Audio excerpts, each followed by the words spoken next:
At the Parisi Palace, high above 3773 East Broadway. This is the Jake Feinberg Show, coming to you on Power Talk. Thank you so much for making us part of your day today, and what an honor it is to bring in a cat who was part of a collective that made up regional music at a time in this country before full interconnection, before the efficiency model had come into play, before people started to put their sound on chips and become completely. The bottom line is that people were able to play themselves and be able to serve the songs. And if you listen to any pop album or any sort of blues or R&B inflected album in the studios, at least through the 70s, you can hear the human intimacy of the music, the rapport amongst the musicians, and sort of the ability for cats to develop their own individual sound and hence get hired back because of their facility and their ability to play within all different styles. And my guest today has seen his fair share of adversity. He's overcome a lot through faith and through, I think, simplicity and, recognizing that,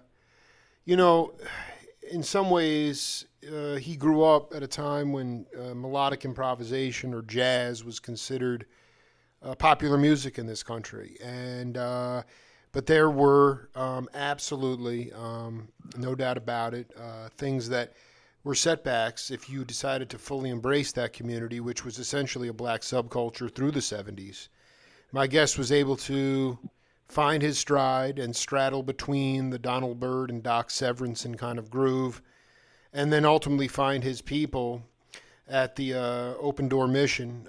Changed his life with some of the most beautiful people that I've ever come in contact with, namely Bill Maxwell and Hadley Hockensmith, and a cat that's still out on his fishing boat and has yet to talk to me, Harlan Rogers, but got a chance today to square the circle a little bit more.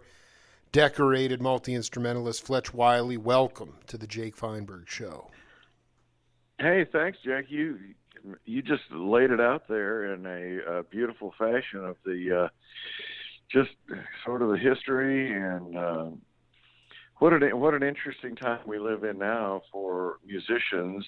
I guess it's kind of like the tale of two cities: the best of times, the worst of times. But music still rises above the fray, I think, and kind of seeks its own level. And so it's great to be with you, and you've done some homework, I can see, my brother. Well, my brother, I've learned from the cats. I mean, I'm not an academic. Yeah. I don't read a lot per se, but I definitely take what I do very seriously. And after 10 years and several thousand interviews, I definitely have an understanding. But I just wanted to ask you right off the top. I mean, it goes both ways, and I know you weren't, active in the bebop scene in the 50s at all. But I just wonder about when you became enthralled with the ideas surrounding jazz, the idea of the jazz life. What was the jazz life?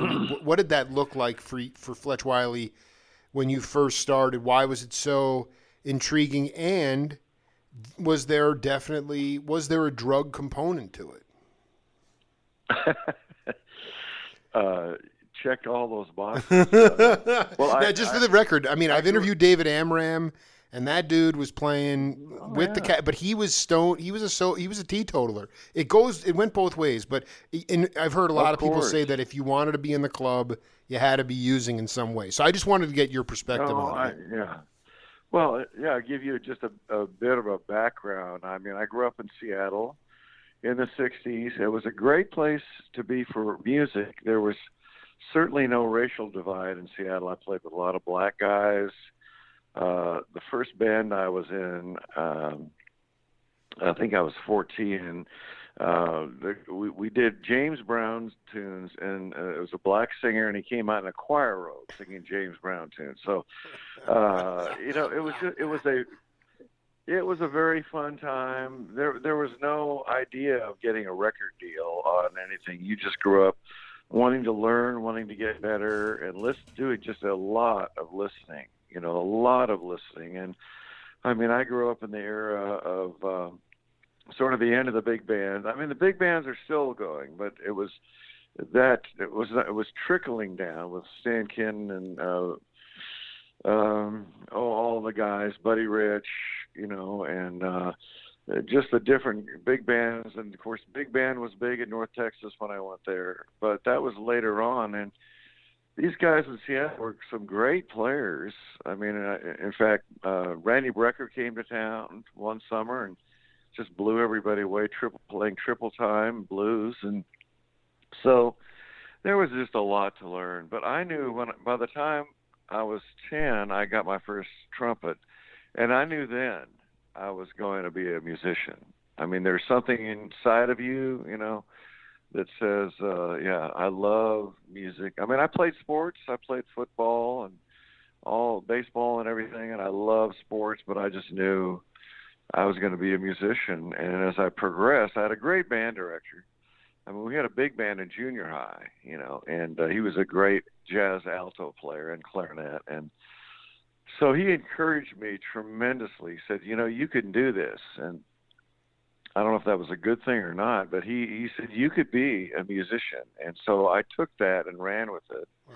And there's a guy in Seattle named Jay Thomas, great trumpet player, sax player, flute player, who was in our high school band, and his dad was a trumpet player as well. So there were just some great guys in town.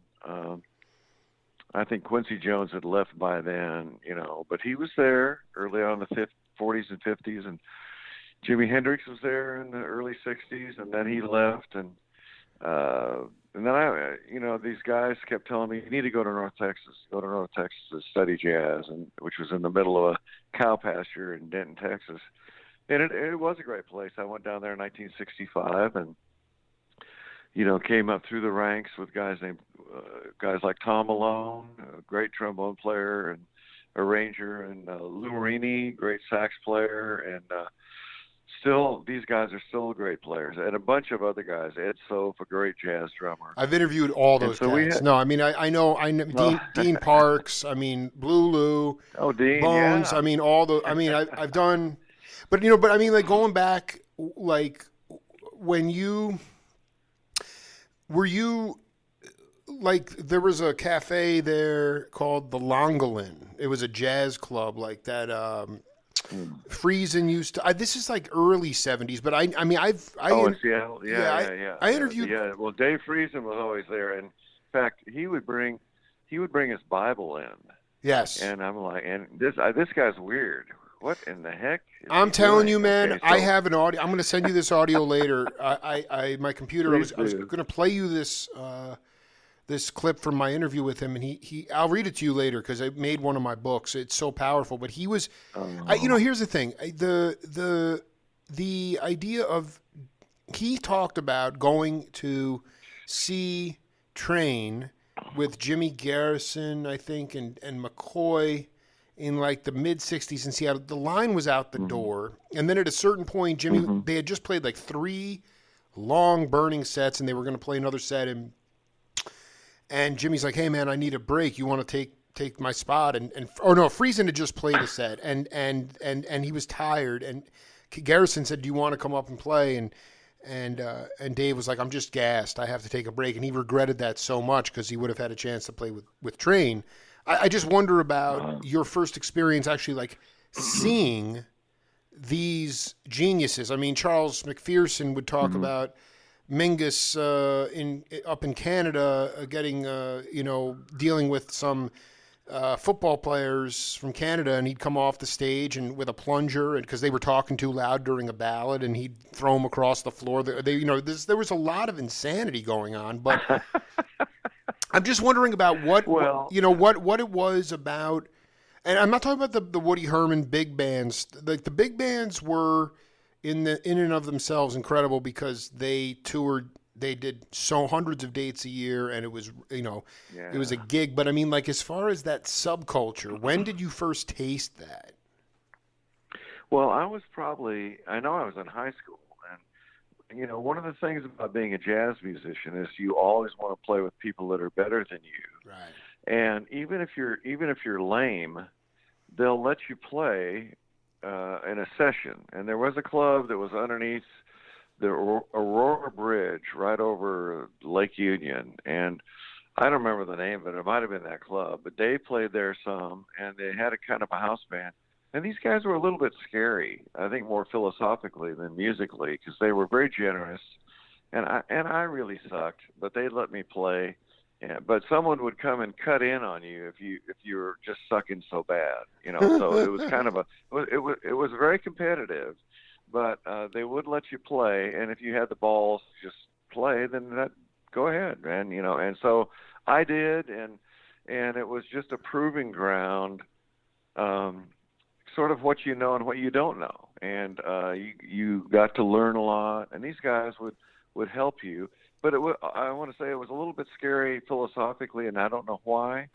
I did see these guys later in New York when I was at Yale for about 10 minutes after North Texas. Wow. The weekends I'd go down to New York, and I saw these guys one time, and they were a little bit scary, more in their Reichian philosophy and their drug use, a lot of heroin and stuff going on. So I don't know. Wait, can you? I mean, you're blowing me. my mind. What is this? First of all, I want to go back. I want to read you this quote from. This is my second interview with Friesen. He said there was a. I remember Randy Brecker was hanging out at the Longolin in Seattle in the 1960s. We were going down to the Musicians Union and putting notices on musicians' boards for gigs. Randy was telling me about his little brother Michael, who was going to be a great saxophone player someday because he was practicing 10 hours a day. And then he goes, there was a jazz club in Seattle called the Penthouse. It was at the foot of Cherry. Yeah. It was at the foot of. That's where everybody played. That's where I heard Gary Burton there. Yeah. It was at the foot of Cherry Street on First Avenue. It was run by a guy named Charlie Puzo, who I think used to be a boxer. He was a tough guy. I remember when Coltrane came in for the week. The music scared Charlie. I was playing in a band with Joe Brazil. Mike Mandel was there. So I mean, can you talk about those cut sessions? Ultimately, you're not the first cat to know there were cats that were thrown off the bandstand, drummers that couldn't play the shuffle, you know. But they, I guess you know what it is like. We live in a very, just with my two daughters too. Like they're just sensitive, you know. And I just wonder about looking back on it, why you didn't just turn tail and run? Why did you not quit? What made you want to do better, even if it was a cut session? Well, because you have to make up your mind, and I think you have to do that over and over again in your life. You make up your mind, I'm going to do this, because it's not just a one-off thing. Okay, I'm going to do this. I'm going to just stick my head down and go for it and practice a lot and play. No, there's times throughout your life, in my life anyway, where I've said, do I really want to play trumpet? This is really painful. Wow. You know, I mean, I'm 74 now. I'm practicing more than I have in a long time, but for different reasons, you know. But back then, the Penthouse was the club. I heard Gary Burton and Steve Swallow there. He was quite young.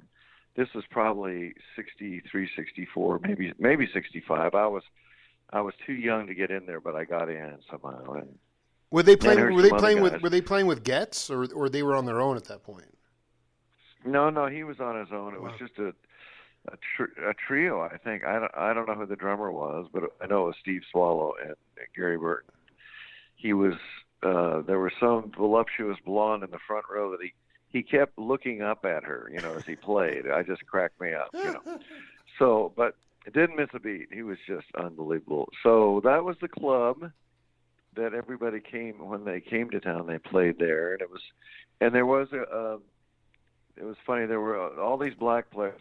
There was old Joe Brazil and young Joe Brazil. And I don't know if they were father and son, but they were great sax players. And there was one time I was in town for the summer from North Texas, and there was a trumpet player named Charles Jefferson that went to Garfield High School. I was at Shoreline. And wow. We had sort of these battle of the bands. Great guy, great lead player, man. And he said, "Man, we've got a gig with Stevie Wonder. Do you want to play? Because I know I could read." And I said, "Are you kidding? Of course." So we got to play, and it was kind of a big band. It was 2 trumpets, 1 bone, a guy named James Gardner that also went to Garfield, and then 4 saxophone players. And unfortunately, the 4 guys that played sax were older, and they could not read the music. So Gil Askey, who was the arranger for Motown, he fired them all and hired 4 other younger black guys that could read.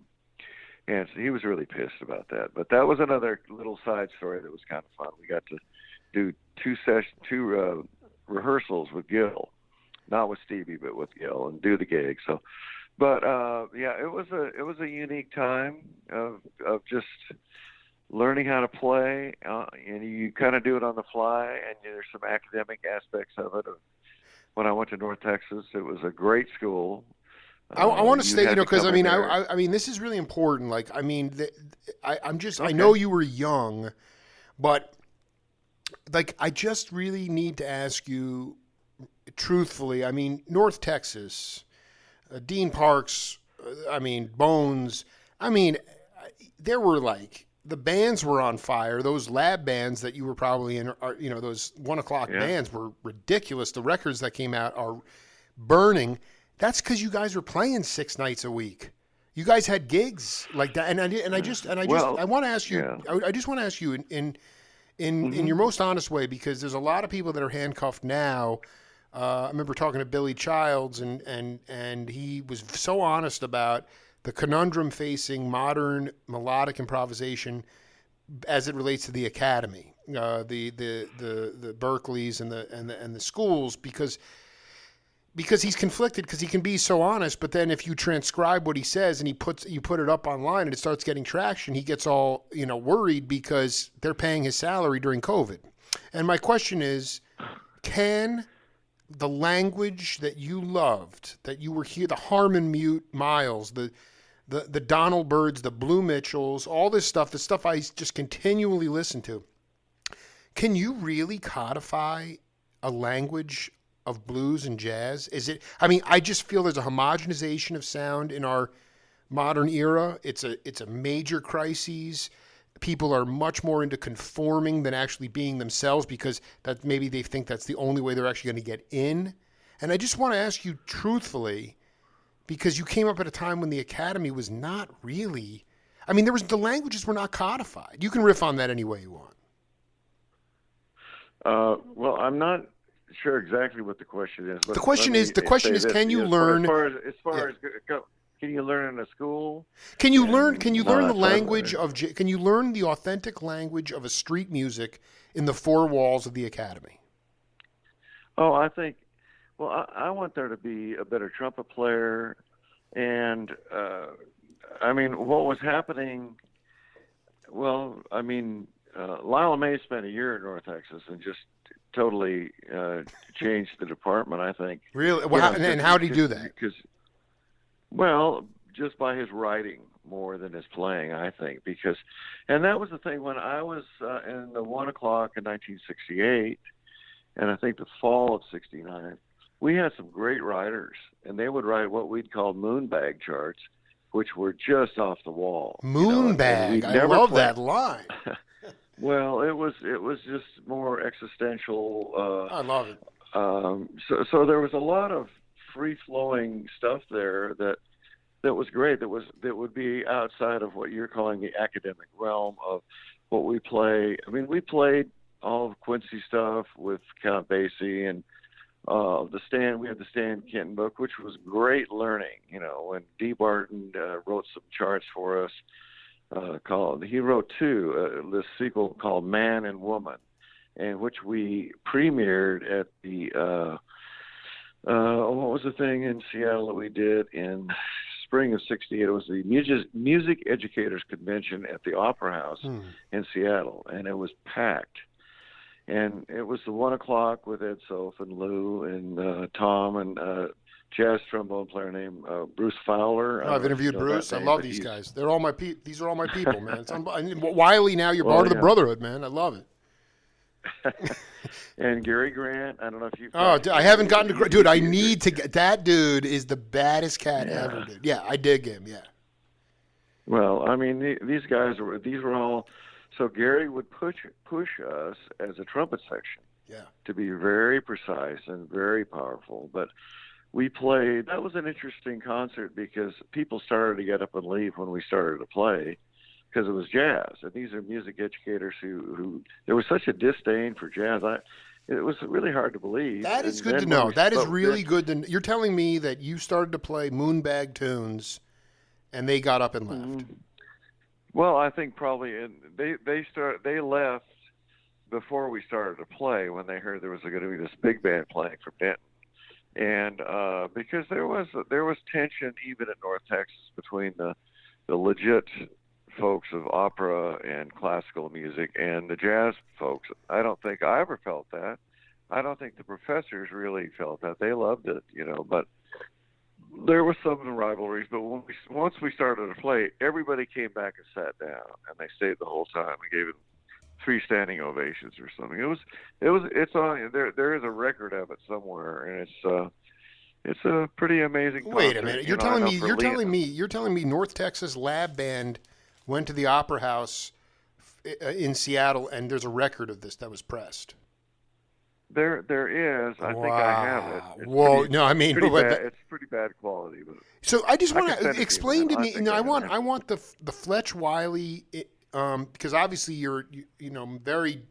I mean, if you're the fact that you've wound your way to where you are today is so spiritual and beautiful and mystical. But why? Why has there always even the big band? Why has there always been? Maybe it's self-evident to you, but why has there always been tension there between the more operatic European classical versus, um, jazz? Yeah. Why has there always been that?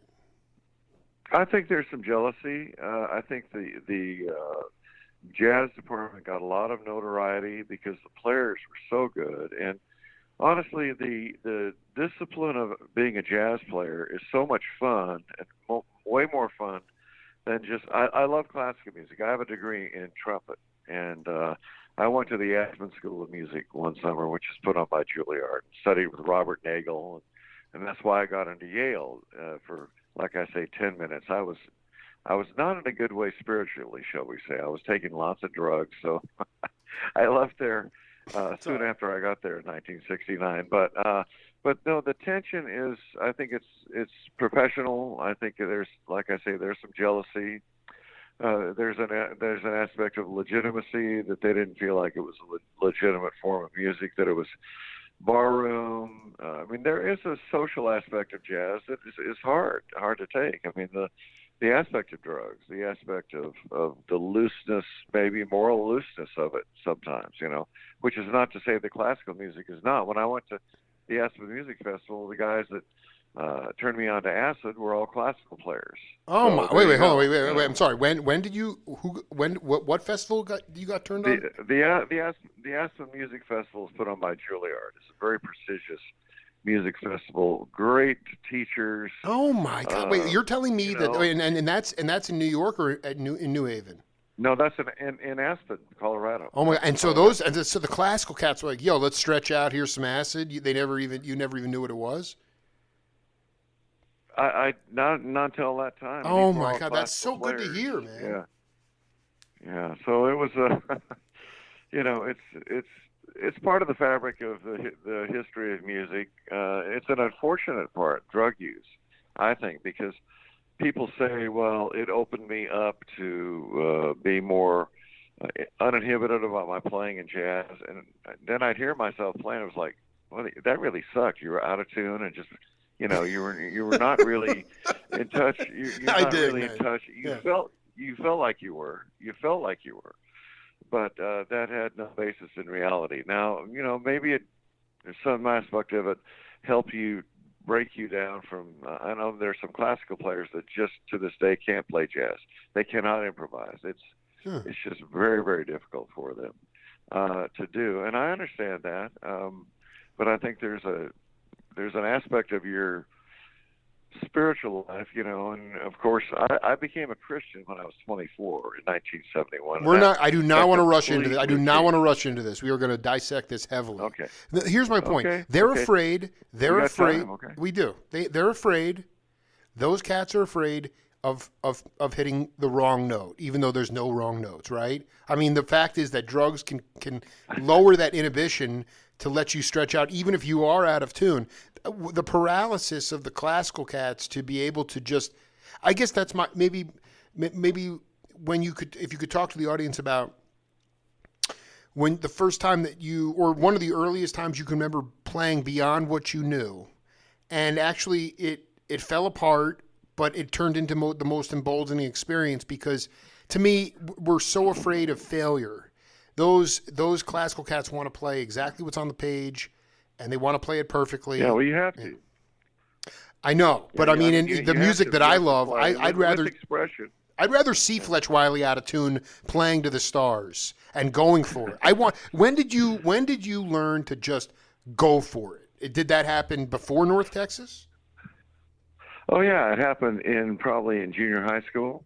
We were encouraged to play jazz in our little stage band. We used to call it a stage band in junior high. So by the time I was 12, 13, 14, I was playing jazz. We, Shorty Rogers. Yeah. Remember that? Yeah. Yeah, a guy. Shorty was. Oh my God. Just the most beautiful soul, and he had the Shorty Rogers non-tets. Those were a 9-piece group. He had little sheet music out on that we'd buy, and we'd play these West Coast cool jazz non-tets and struggle through those, but they were just a lot of fun, So that's it. I got to meet Shorty before he died. What a sweet man, loved God and prayed for people and oh man.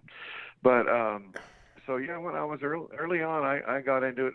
My mother, who was a piano player, encouraged me to just play what you feel, and so I would, and it was terrible. But now there are actually wrong, no, I mean that's, but I mean, wrong, yeah, go ahead. Okay. Yeah, there are. Yeah, that's right. There are. No, I know. There are. I Oh know. yeah. I know.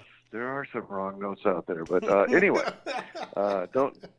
don't tell Pharaoh Saunders that. No, but, and Miles would disagree too. I mean, it's only a wrong note if you don't follow it up. I get it. I know. The idea is, can you talk to younger cats in this day and age, because it's a different playing field, and obviously we're in the middle of a pandemic.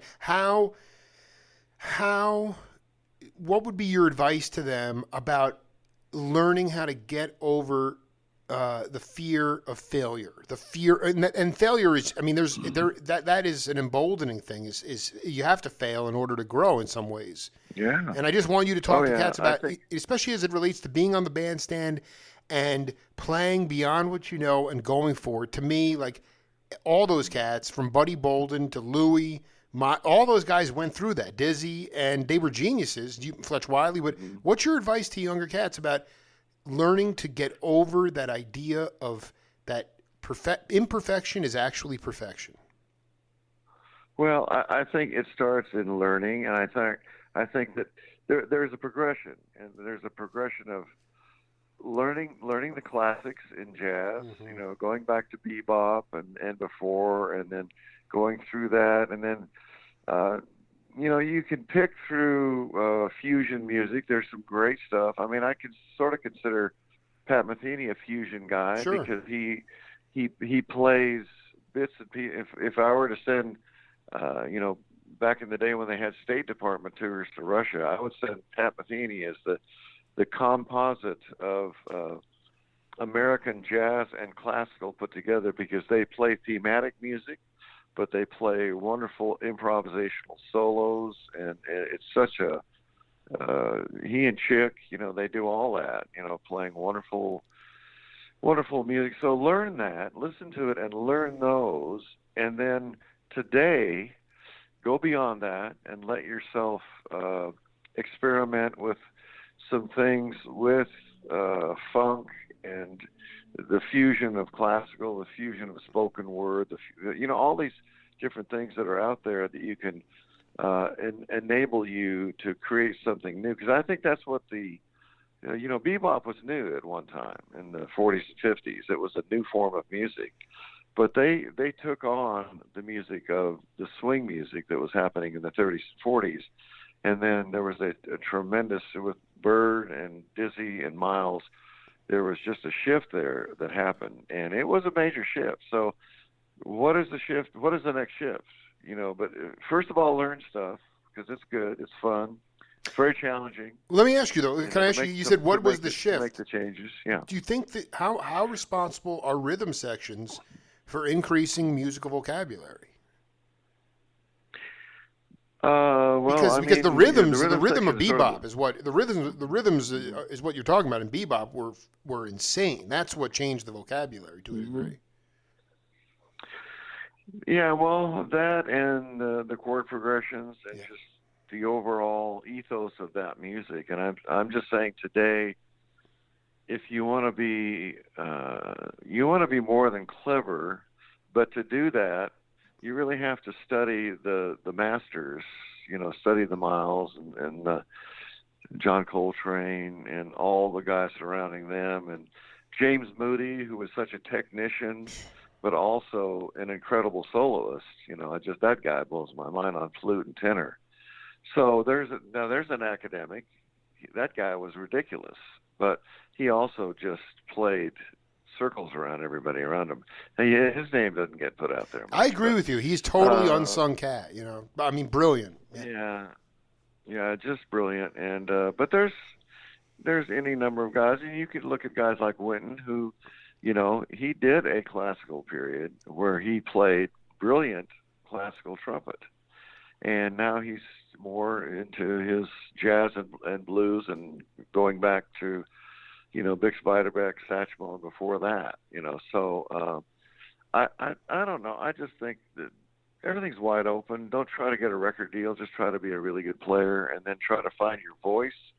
And finding your voice just means learning from the old guys, and then somehow you're going to start hearing things internally and letting that come out, and then putting that together with, like you say, a rhythm section. I think the rhythm section is a wonderful thing, or just who knows what the outworking that of symphony orchestra, chamber orchestra, Dixieland group, just some sort of ensemble where there is live playing. Because I think you opened this up talking about the aspects of guys getting together in the studio and playing, or doing live playing.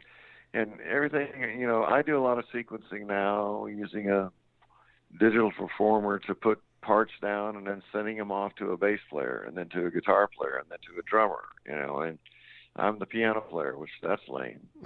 But but these are more commercial forms these are songs, sometimes gospel songs or singer-songwriter things that they don't want to go into a studio with.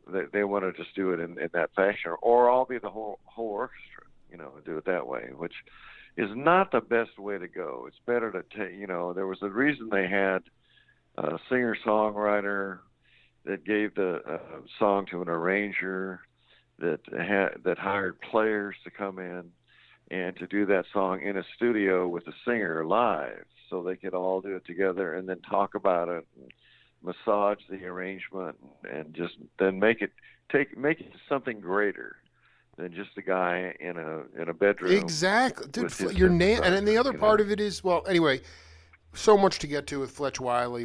This is only set one. We have a game on this program called Name That Voice. I don't expect. Well, take a listen to it, pay attention to the content, and we'll come back and break it down. It's a very hard box to close, and I didn't want to. In the end, after doing yoga, which I continued for many years, the yoga of Master Vishnu Devananda, and I would go to Sufis. I'm sorry to interrupt. I'm having a hard time understanding what you're saying, man. Well, that's okay. That's not me talking. So just try. Oh, okay. That was somebody else. This is a name. This is called Name That Voice. So just hang in there, take a listen. Whatever I'll fill you in after. Okay, yeah, it's not me. Okay, good. Sorry. More mystical side of Islam, and very, very beautiful side of Islam. Unfortunately, we don't hear much about it. We only hear about the bad side of Islam, but there are bad people everywhere. It's got nothing to do with religion. That's right. And I used to run into Paul Motion there, who's the drummer with Bill Evans. Oh my God. Who was also a follower of the Sufi way. The Sufi way is very much like yoga, one of the bhakti yoga ways. In any event, after seeing a lot of these masters, well, not a lot, but quite a few, I ended up wanting to be a disciple of Sri Chinmoy. This would be probably now in late 1970. And so I needed a discipline. I've always believed discipline is really the road to freedom. And I still am convinced of that today. Certainly true in music, but I actually believe it's true in life, too. And so I began quite a rigorous discipline of meditation and yogic practices. And at some point, probably about a year after I became a disciple of Sri Chinmoy, things were going very well. I'd already, Mahavishnu Orchestra was running. We were enjoying just phenomenal success. Not just musically, but commercially, too. This was the biggest surprise of all. And one day, my Guruji, he said, so, Mahavishnu, the disciples need to eat a good meal and cheap. So why don't you open a restaurant? so that's what I did, and it was in Queens, and that's why I learned to cook Indian food. Not very well, but I get better as time. I cannot wait to have. Wait, hold on for a second. Did you? I still love to do it. Yeah, go ahead. The thing is, it was, I had to make basically a good meal for $1.50, and even in 1972, that's a tough call. And basically, so I was just losing money every month. But it was what I considered part of my divine duties, for want of another word, and I was very happy that it helps people who didn't have much money to come and eat very cheap and good food, vegetarian. In any event, I kept it going for about 2 years, and but it got heavy for me in the sense that I really couldn't take care of it. I was touring all the time, and so I had to allocate responsibility to different people, and in the end, after a couple of years, I said to my guru, I said, Guruji, I'm really having a problem with this, And he said, well, it's okay. He said, you've learned enough, I think, from that experience. And so I gave it away, actually, the restaurant. I gave it to a couple of the girl disciples, ladies. All right, Fletch Wiley, you want to take a guess at who that is? I'm really not sure. Well, he kind of. That was my fourth interview with John McLaughlin, Mahavishnu, John McLaughlin. That was John McLaughlin? He has a very mutt. That was John McLaughlin? That was my fourth interview with him, and he has a mutt accent. You can't. So it's hard sometimes. Garbles or just a very funky accent. But yeah, I want to set the table here and just explain. He came to New York. New York was obviously, the tempo was heavy. It was very stressful. And so he started at first to go and try to find some sort of spiritual compass. And he wound up at these Sufi dances and Paul Motion, the drummer, was there. And then eventually he got, his guru became Sri Chinmoy, who had an ashram in Queens. And right when Mahavishnu Orchestra began, Sri Chinmoy basically, in an unspoken way said to John, well, let's see if you can keep both feet on the ground. Maybe you're gonna have commercial success with this with this group, but the disciples at the ashram need to eat. So can you please open a restaurant and cook a cheap meal for them? And so for like a year and a half or more, when he was not on tour, John was cooking cheap South Indian cuisine for the disciples at the ashram. And then eventually he couldn't keep up because the commercial success of Mahavishnu was too much. And Sri Chinmoy said, I think you've learned that point. But it was such a beautiful, to me, it was a lesson in sacrifice, in humbleness. Yeah. And I just wonder about, if you could talk a little bit about before you surrendered to your God, the different avenues of spirituality that you may have pursued. Were you agnostic? Can you just talk about leading up to when you found God, what kind of paths spiritually that you took?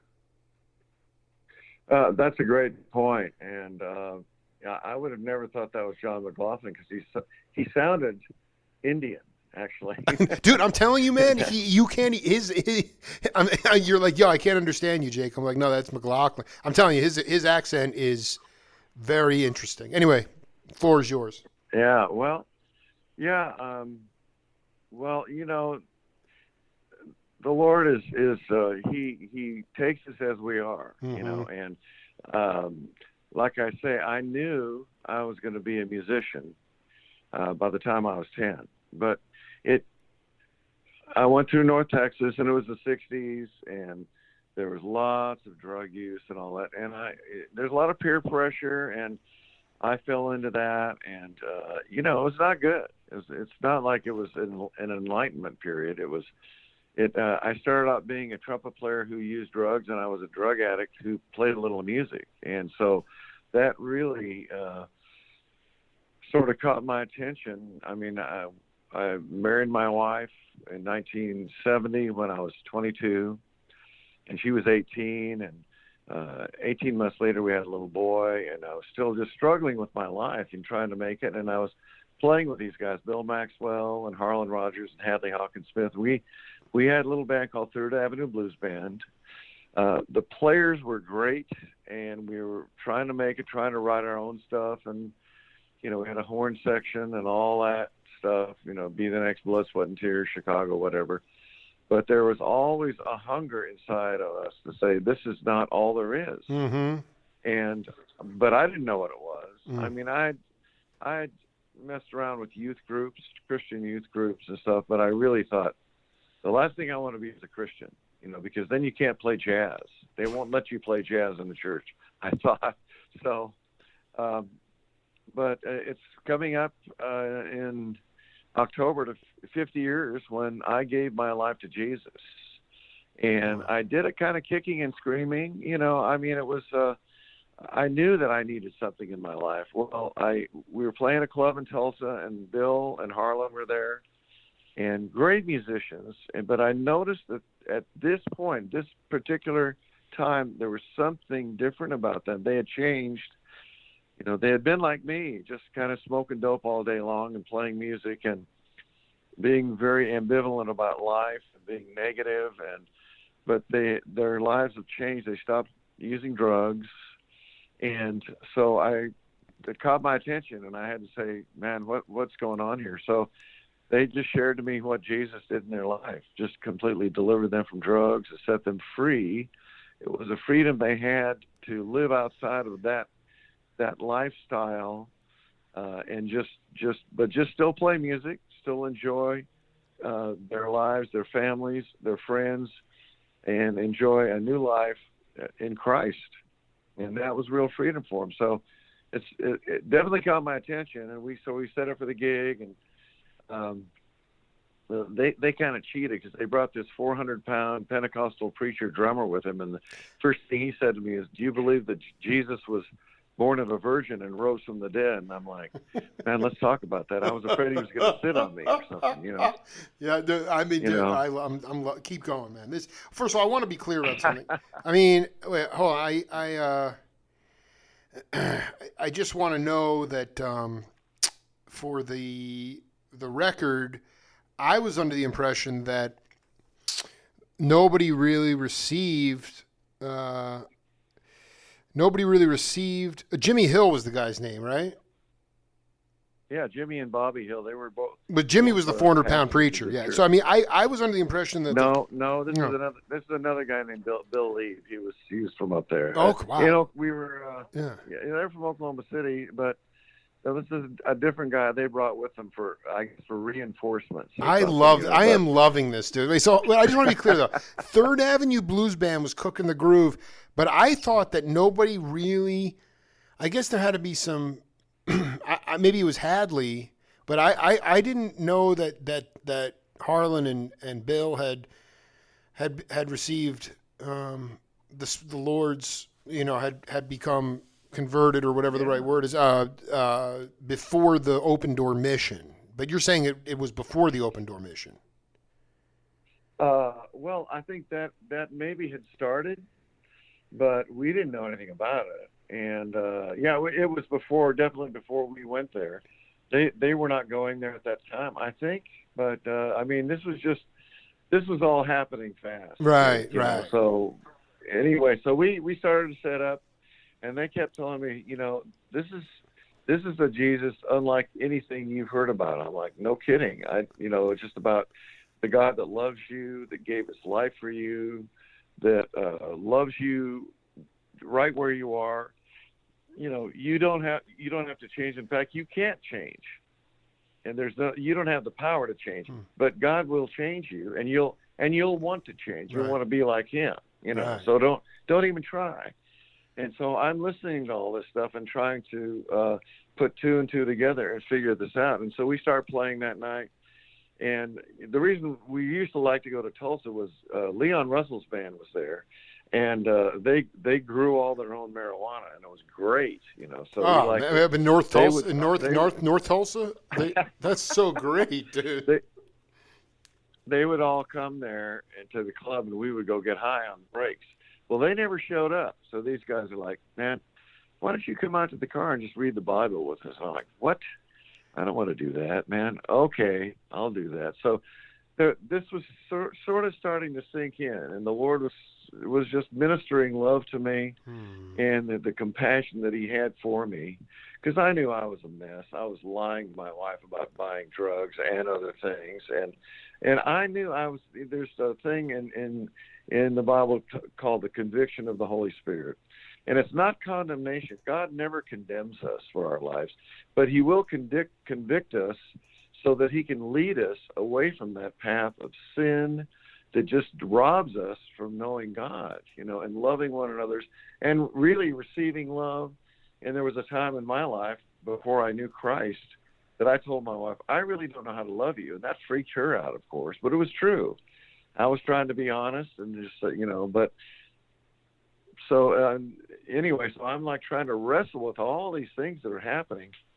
And we finished playing the gig, and we went back to the hotel, and they kept telling me about Jesus. And then they started to pray, and I got on my knees and I said, Lord, I don't know what this means, but I know I need to change. And there was just a battle in my mind.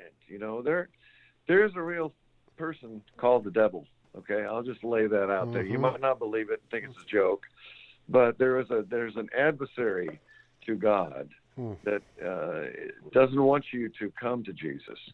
And I was experiencing this battle in my head, and I thought, no, I know there's something out there. This is right, and I don't want this. I don't know what this means.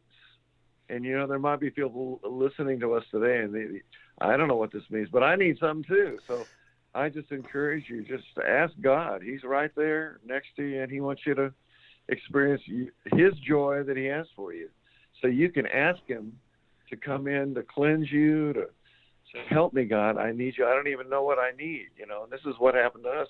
We started, then we quit playing clubs. We started to play this little open door mission. It seated about, 100 people, maybe. It packed out, and we became the house band there.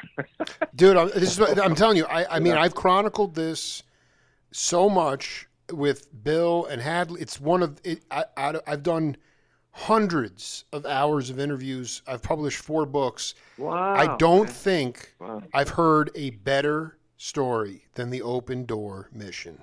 It is the reason I do my show, because basically there was no premeditation. It wasn't about the money. You guys were playing for people that were really down on their luck, and you did it in service to God. It's like, I mean, I'll just read you this from my interview with Hadley. He said, I was suffering from clinical depression. I got so depressed on tour with the Third Avenue Blues Band that I tried to take my own life. Luckily, the hospital saved me and pumped the turpentine out of my stomach. I walked away from that, but recognized I needed to make a total change. I went back to Oklahoma City. I was still living with my parents. And a friend of mine who I used to play in the clubs with, Jimmy Hill, had become a preacher. He had a place called the Open Door Mission. He said, Hadley, I know you're going through a lot of dark times right now. Why don't you come to worship with us and get around some people that are positive and want to help you grow? That was the beginning of me at the Open Door Mission. I was there 2 years before the rest of the Third Avenue Blues Band started dropping in and coming around. So that's, I didn't even know anything about it. Yeah. So I mean, that to me, that is. But I also want you to talk to people. Don't be naive about the fact that it wasn't like overnight everything became clear, right? I mean, it took a while, but it took a while of sincere faith, right? Well, it took. Let me just. Go ahead. Do what you want. Back up. Go ahead. A week from before I came to the Lord with this realization that I need something outside of myself. You know, this sort of self-realization thing that wasn't working real good. Okay? Yeah, right. So this is literally. Let's back up a week. We were in Lawton, Oklahoma, one of the not really great places in the world, where there's an army base, and we were playing there, and there was another guy playing drums instead of Bill. He had gone on to Nashville to Barefoot Jerry. Yeah, Barefoot Jerry. Yeah. Yeah, exactly, man. Yeah, Exactly. Yeah. And so we were playing, and I think we were in somebody's grandparents' house. They weren't there. We were just staying there, the band. And I was frying chicken. Okay, this is how God works. I was frying chicken. I cooked some green beans out of a can, and I put the can on the floor, and I was going to be funny, and I was going to pour the grease on the floor from about 3 feet high, see if I could do it. Well, I fried my big toe. Oh, yeah. So that wasn't fun. So a couple of nights later, I had to go to an emergency room and get a tetanus shot, and some other things, because I was kind of feverish and delirious. So I didn't go to the gig that night. And about 3 a.m, something came over me, and I heard a voice say, "Start reading the Bible and stop taking drugs." Wow. Very sort of practical, and just not really an audible voice, but it was strong enough impression that I went in the next room and told the guys who were all getting stoned, and they said, "Man, you are delirious." And I said, "No, this was a very clear voice." And I stopped sweating. I sort of came into my right mind, and so I said, "I don't know what this is, but I know I'm going to check this out." Wow. So we finished the gig. My wife we were living with her mom and our son, and in Lake Dallas, this little place north of Dallas. And we got out the family Bible, this 500-pound Bible, and we just put our fingers in some passage and started reading. It was like, I can't understand any of this, man. I guess that I was delirious. Oh, whatever, Right. And a week later to the day, I gave my life to the Lord, and the Bible made perfect sense from that point on. Here's what happened. The next day after I prayed, we got up, and then Bill said, well, because I had this big pussy place on my toe. I said, "Do you want to get healed?" And I said, "Well, yeah, who wouldn't want to get healed?" Says, "Well, the Bible says in Mark 16 that if any man lays hands, that you can receive your healing. Lays hands on someone." So I said, "Yeah, go ahead." I didn't know anything. And so he laid hands, and I saw this pussy place in about 30 seconds get hard and scab over. And I'm like, whoa, what was that? And then he said, wow. Well, first of all, I knew that I was delivered from drugs instantly. I had a syringe in my suitcase. I was smoking copious amounts of drugs from the time I got up in the marijuana in the morning. I flushed all that stuff down the toilet. I was completely delivered from drugs instantly. I had no desire to use drugs from that point on. Okay. Then number 4, he said, "Do you want to be filled with the Spirit?" Well, for Pentecostals, that means speaking in tongues. I don't know if you've ever heard of that or not, Jake, but it's a manifest. Yeah. Go ahead. Yeah, it's a manifestation of the Holy Spirit. I'm like, I don't know what that is, but I want whatever you got. So he said, well, it's kind of a funny language, and we'll pray for you, and the Holy Spirit will come upon you. You won't understand exactly what you're saying, but you'll really feel great, and you'll enjoy it. I said, well, bring it on. So they laid hands, and I started to speak in tongues, speaking in another language that is not English. Sometimes I think it is a foreign language that we don't know, that is an existing language. But for me, it's a completely different, it's a spiritual language that only God understands it, but I still do it to this day, and it's a wonderful thing. So that happened in 1971, October 19, all that. So I can't say my life has been, perfect from that point on. There's been challenges, and I've had times when I've just fallen away from God and did stupid things and abandoned him, and then come back with just a heart of repentance, say, I'm sorry, God, I failed you miserably. So that's why, people say, well, Christians aren't perfect. No kidding. But we have a God who forgives and who gives us multiple chances to come back to him, and he'll never love you more than he does right now. His love is constant. It's consistent. He'll never stop loving us. And that's the unbelievable thing. And so that's why I love serving God and being a Christian and being able to tell people about it. That's kind of our mission now. And talking about Turkey, talking about different in India, that's kind of what my wife and I have been on for the last 2 years is music mission stuff, which has kind of gotten put on hold with COVID. But in 2019, we did a 9-week trip to Turkey, Egypt, Albania, Nigeria, and South Africa. Holy cow. Just the first 6 weeks were a street ministry, just playing some jazz and music, and just sharing the love of Jesus with Muslims, which they were blown away with. And my wife was with me, and young girls would come up to her, and they'd figure, oh, she must not be from these parts, Right. She's different. And we've been married 51 years, so we've got a great history together. And she'd say, yeah, I mean, these Muslim young girls, in their midriff blouses and cut up jeans, looking very Western, they'd say, do you hate us? Do you hate us because we're Muslims and you're Christians? Say, of course not. We love you. We're so happy to be here, and we want you to know that Jesus loves you. And so it began this dialogue. It was just beautiful. The Muslims, the Islam is kind of a tough thing to follow sometimes because it has a very strict sense of sort of a graceless form of religion that you have to follow these laws. And of course, following Jesus is full of grace and mercy and truth, and we're able to love everybody, no matter what. But it's a challenge. The secret police in Turkey came and took our passports a couple times because you don't ask them for permission there because they probably won't give it to you. So you just kind of start playing and hope for the best. I mean, are you playing this is this is the fusion of Christianity and jazz is just so beautiful. I mean, that's just I want to read you this quote and then get your reaction to it because this is from Friesen. He said, I had been seeking for years since I first started playing bass in '62. Why was I playing music? Now, for you, Fletch, it appears to me that was answered very early. You knew you were going to be a musician. So that was that was sort of God at the beginning coming into your life. But he said God is always at work. God is always at work. Totally. Man, He said why was I playing music? What were the reasons for it? It wasn't enough for me just to have fun and enjoy it. I wanted to know why I was playing.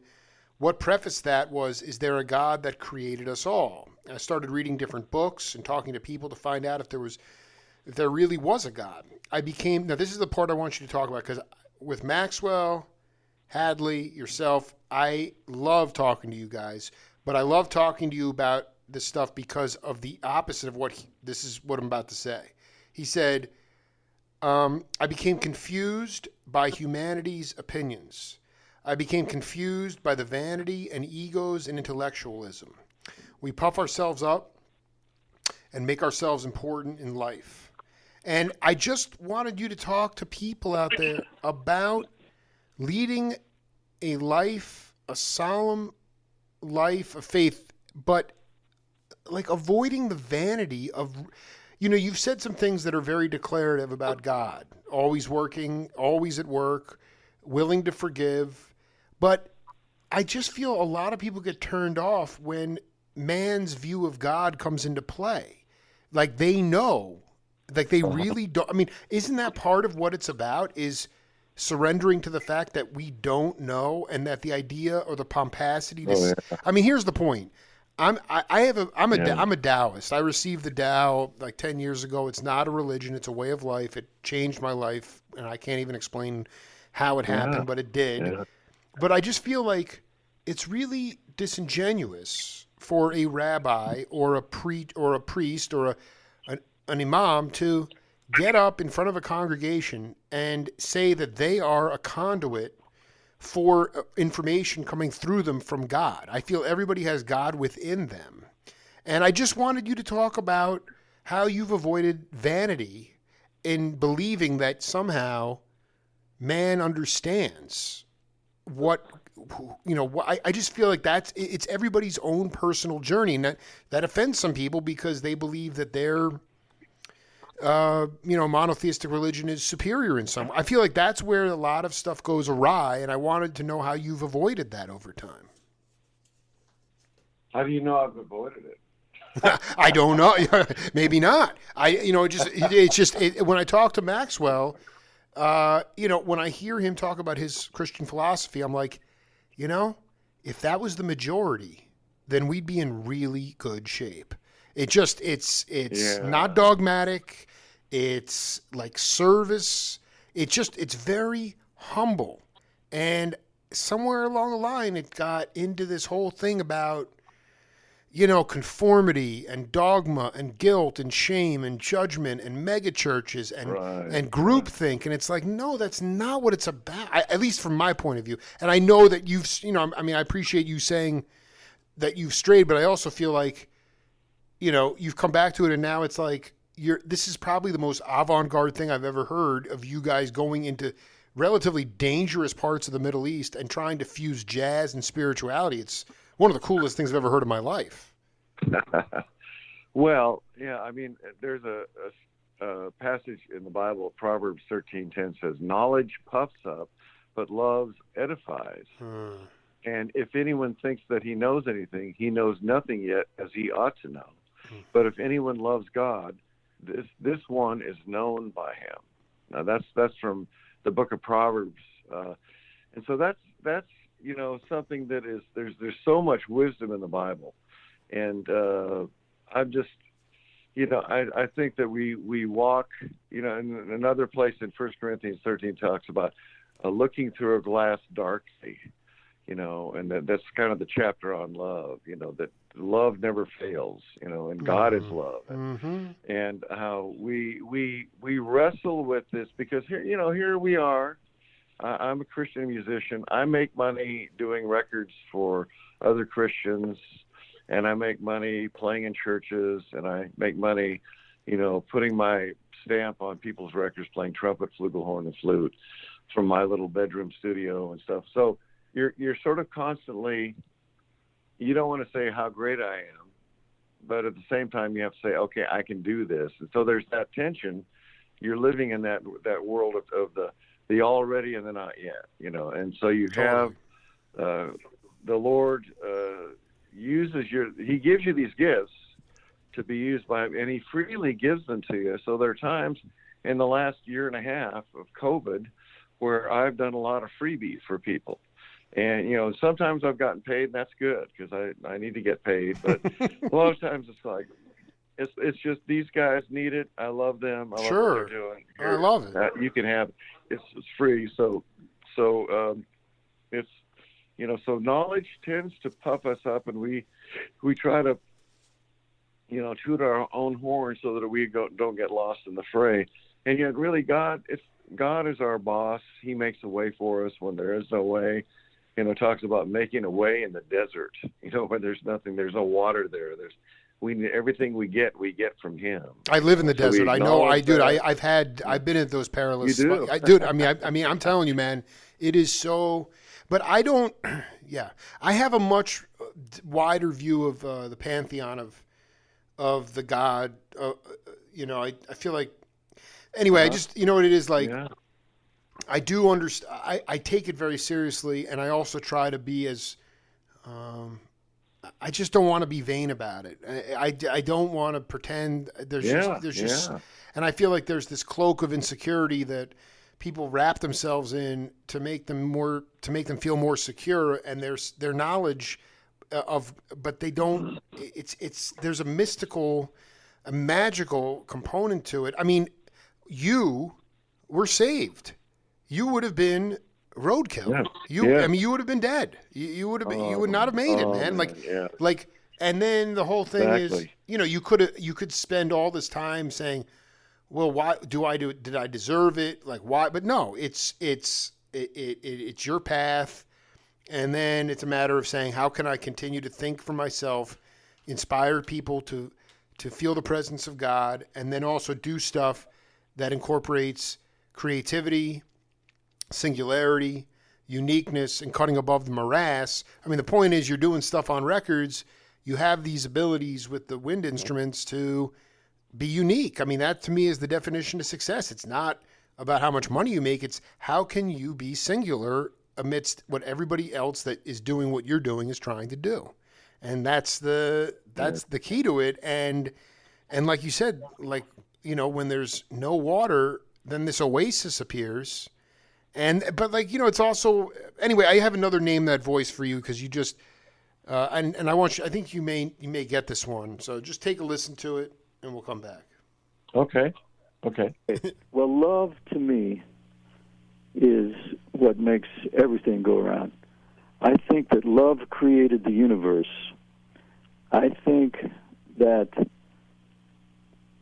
if you say you do not believe in God, you're an atheist or whatever, I respect that. I think we all need to respect how each other feels about things in life.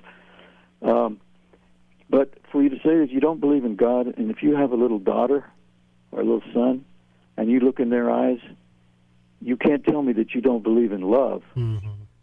And to me, God is love. So I don't think I need to go any further with that as far as that's concerned. And Mm-hmm. I also believe that and especially at this time in the world of what's going on out there in the world, it's just insane. And we need to hold on to love. We need to hold on to what love is. We need to realize that there's a heavy struggle going on in the world, and I don't think any of us really understand. We don't understand it like we should. But I know one thing for sure, that this world needs love. It always did. Jackie DeShannon said it. Fletch Wiley, do you want to take a guess at who that is? Oh man, I know that voice. I know you do. Really bad. I know you do, because he's somebody I speak to on a very regular basis, and he also understands my sincerity, my path, and how I stumble around, but he also sees me as a spirit. That was my first interview with Jim Keltner. Oh my gosh, Jim Keltner. No, I don't know Jim, so I've just heard that voice. But I'm just saying he is very much like what you've been talking about.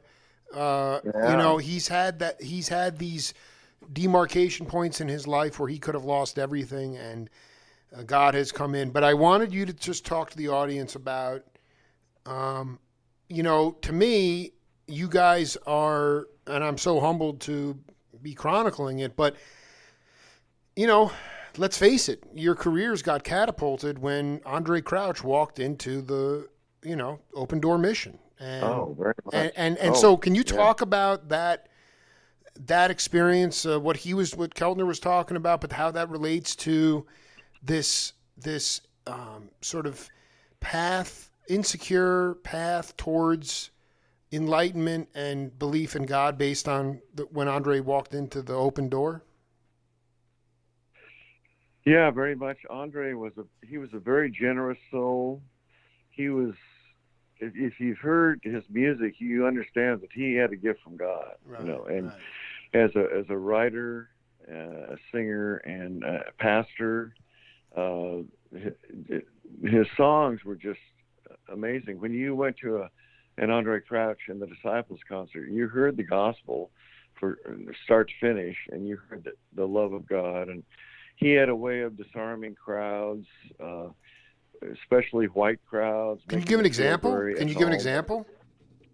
Well, just lots of humor, Mm-hmm. and this was back in the early 70s when Bill and I and Harlan and Hadley joined him. We had a little band called Sunlight. Oh my From God, that dude! Please Open tell me Door you have an mission. extra. I need an extra LP of that. I need it, man. I need that album. I need it. That's the greatest Well, gospel I album have a ever, digital man. Copy. Yeah. All right, dude, please, because Oh, everybody. well, you're very kind. Yeah, go ahead, man. Keep going. You're very kind. I'll send you a digital copy that I have. Please, something, man. I just want to hear. To me, that early '70s Muir, Michael O'Mardian, Sunlight. You can't get any better than that. Go ahead. Yeah, it was fun, and so I mean, he was just a very generous soul, and he would. I don't want to say spellbinding because that's not what it was, but people were hungry to be able to worship God with some new music. Back then, it was basically hymns and Southern gospel. Totally.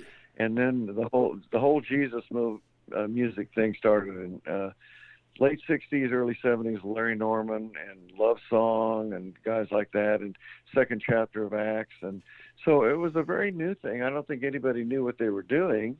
We just knew we were musicians who were supposed to write and play music. And so it was the beginning of that. There was a record called Take Me Back that I got to do some arranging on that Bill and Andre produced. And for me, it was my first chance at arranging. And for Bill, it was his first record that he produced with Andre, I think. And it won a Grammy, and it was just a lot of fun to be around this whole new thing that was happening. And, it's to be able to use your gifts. There's just nothing greater than that, and to use them in a way that's creative and fruitful and blesses God and also blesses people. And so what could be greater than that, And so I toured with him for about 3.5 years, and Bill was there a lot longer. But I ended up, having a couple of kids, and it just got hard because we were actually moved from L.A. back to Dallas just so we could be closer to grandma. And because I'd go out and I'd try. One tour was like 5 weeks, and it was like, I just can't do this anymore. So I quit the road, and love Andre and Sandra and all those guys. It was just such a wonderful time. You live with them more than you live with your family. So but we had just an incredible time. And then I went on to start producing on my own, starting to do my own records in 1976, 77 in that area. So, yeah. I'm just curious about, when you connected with Andre and went out on tour, were you, exclusively, I'm just trying to figure out the first time outside of Sunlight and Andre, did you wind up doing studio dates in California before you moved back to Texas in the early 70s? And if so, what maybe you never, what kind of set were you doing? Jingles? What were you doing? Well, I mean, when I was with Andre, I was arranging. Bill always produced Andre stuff in those early days, and I got to arrange some stuff. I arranged half of Take Me Back and just Andre, and I think one other record, just a few rhythm tracks on Maybe This Is Another Day or something like that. And then Danny Bell Hall, I don't know if you've heard of Danny Bell. She was one of our singers, just a sweet voice, incredible songwriter. I got to do arranging for her records. And so it was basically records. And then when I moved back to Texas, I kept traveling with him for a couple more years, and then, started doing my own arranging and producing and stuff. So how do you, what I'm saying is that you weren't like in there with Condoli and Shorty Rogers. You weren't doing soundtrack work in LA or anything like that. No, never. I was just with Andre then, and I never, I don't know if I didn't think I had what it took to become an LA studio guy like Gary Grant, Right. or Bruce Fowler has been, Hans Zimmer's orchestrator for decades.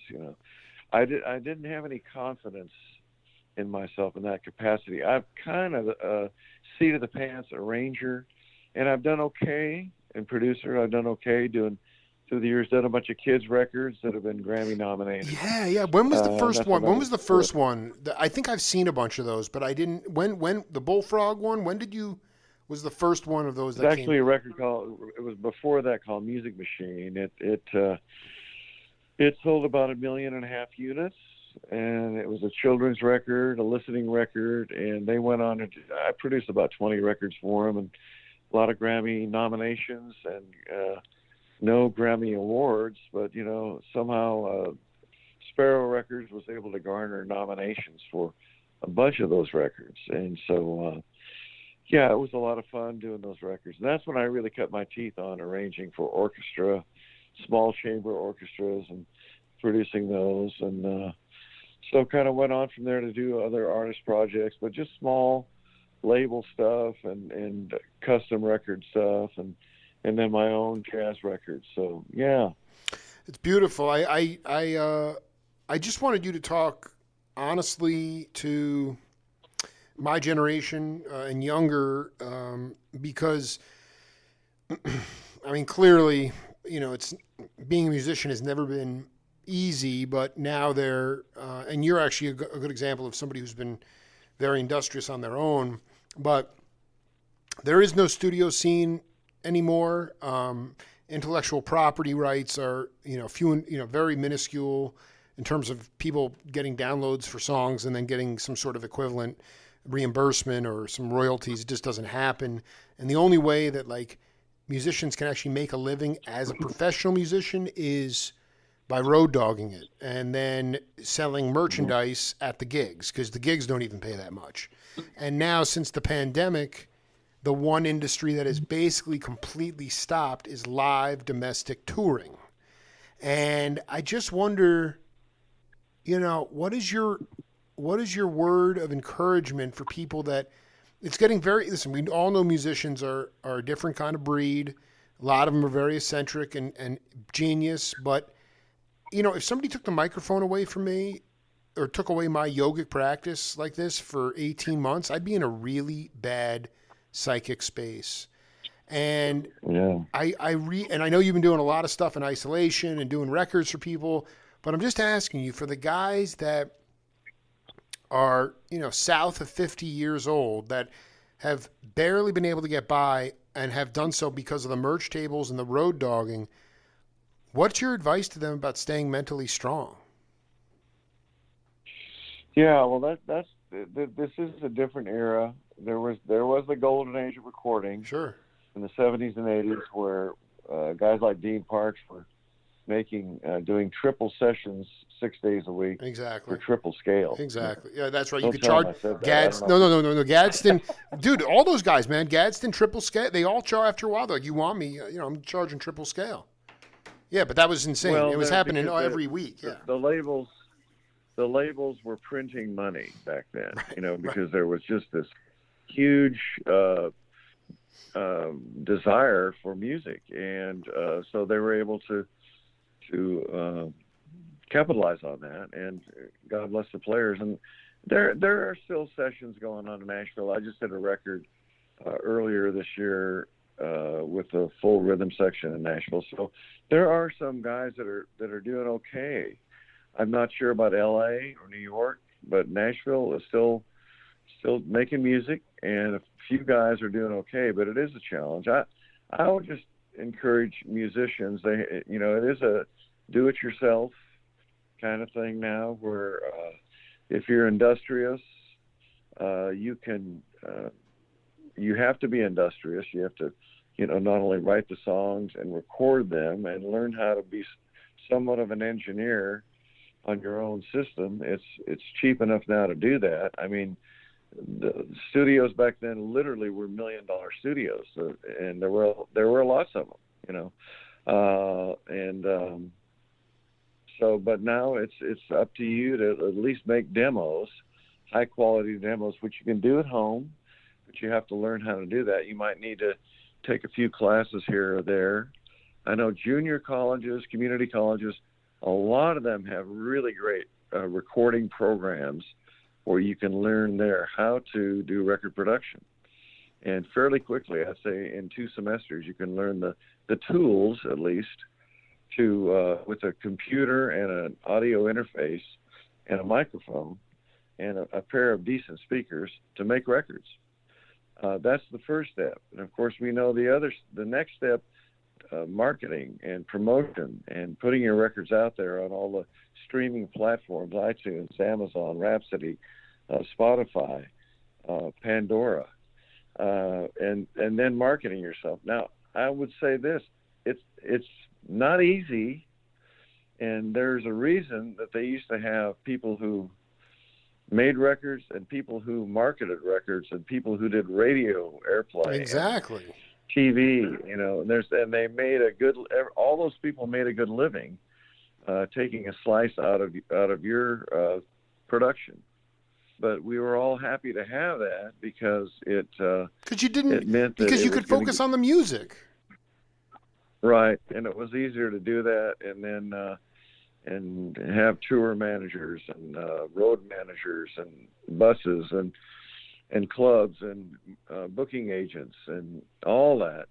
So, well, let me. There's no real answer to the question. I mean, I guess maybe I don't believe that you would have pursued music as aggressively and as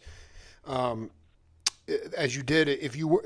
Part of the infatuation of the time that you came up in was, I mean, we've mentioned a lot of cats before. It was Lee Morgan, Blue Mitchell, Donald Byrd, Johnny Coles, Shorty Rogers, Doc Severinsen, I mean, list goes. That's just trumpet players. Everybody had their own individual sound.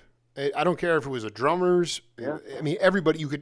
A lot of times you could just tell people straight from the records who was playing because they had their. I mean, if somebody came up to somebody and said, "Hey, you sounded great. You sounded just like so and so," they want to slit their wrists.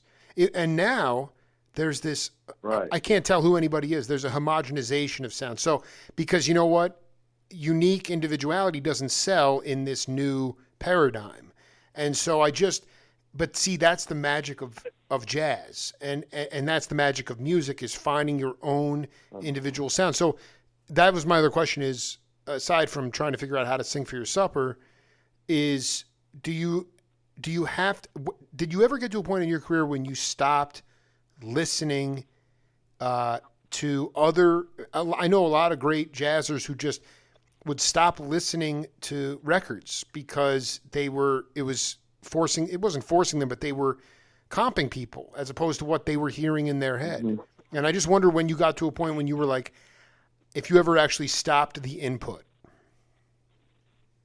Oh, I don't think I ever stopped per se, but I think you have to, if you're going to be a writer, I think that's one way. We're all influenced by so many different styles, right.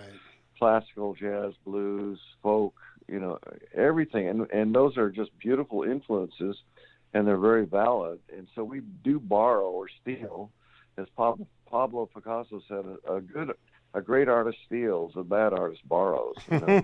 So I'm not sure what that means. I don't either, man. That's going to take me a minute. Yeah, we do learn, and you want to learn from all those that have gone before you.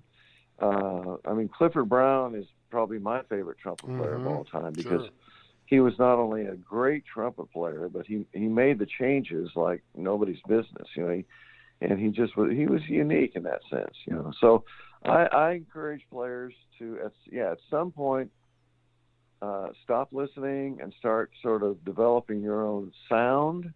It's all about sound, first of all, right? And then your own style. And your own sound is the thing inside you. I hear classical players, I hear jazz players, and that's a good way to start getting that purity of sound. And then you want to go off and just develop your own sound, and it's unique to you because it's going to be unique. And then I encourage you to write your own songs, because there's some things inside you that will want to come out that really reflect your personality. But I'll just say this: after you will know what a guy's personality is after they become fairly fluid and have a facility on their instrument. And their personality might be really boring, and it kind of comes out in their playing, Mm-hmm. And it's like it's sort of short-sighted. It has an end, a shelf life, shall we say? You want to use this before the middle of next month, because right. that's it. Right. And it expires. You can tell. Yeah. And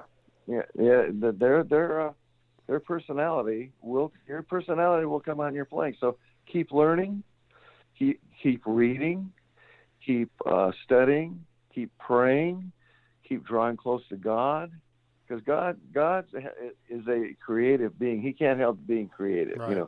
He created all this that's around us. You can just go outside and look up at the stars. Okay, come on. Look at a tree, look at your hand and all the bones and the sinews and the tendons and the muscles and the fingernails and the vein and everything that's involved in that. We didn't make that, okay? It didn't come from the primordial ooze, okay? There was a creator behind your body and behind your personality and who you are and how you're able to express yourself. So, get in touch with that, and then you'll never stop learning. Fletch Wiley, 90 minutes into set one. Let's definitely do set two in the near future, man. I had such a ball hanging out, man. I got to pull Harlan off that boat. He's always fishing, I don't know if I have 8 more bars left in me, man. I don't have that much to say. No, no, dude. I exhausted your whole bag, huh? Took everything out of your bag. I know, that's it. I'm not. I don't know, man. Well, see what? No, listen. All I care about is that you had a good time. That's all that really matters. Well, listen, and Jake, as we hang up, I'm gonna email you some more guys' names that I think. Please. And I'm gonna say, have you talked to this guy or Please. that guy? I don't want to do that now. Don't want to spoil the surprise, but yeah, there are wonderful guys out there just creating things that are so unique, and I'm thinking of one guy right now that you will absolutely love talking to, and he'll love to get to know you too, man. Hey, man, dude, has been a ball. I had a ball, Fletch, man. Really I can't wait to meet you in person when we get past this tempest, man. But it's truly, man, that open door mission in all my chronicling of our cultural heritage stands above, just because it is so. It is so righteously cool. So anyway, man, much love to you and your family, and I'll have a copy of this up later today on New Media, and we can people put some smiles on people's faces, man. Well, God bless you, man. I'll be praying for you, and like I say, sending you some names, and just keep doing what you're doing. It's wonderful. Thank you, bro. Yo, man, much thank you for your prayers, man. Bless you, man. Okay, God bless you, buddy. Bye-bye. Later, man. Bye. Nice way to start a week. Nice way to start the week in very murky, uncertain times. Keep the faith. Thanks to Jim Parisi and Power Talk.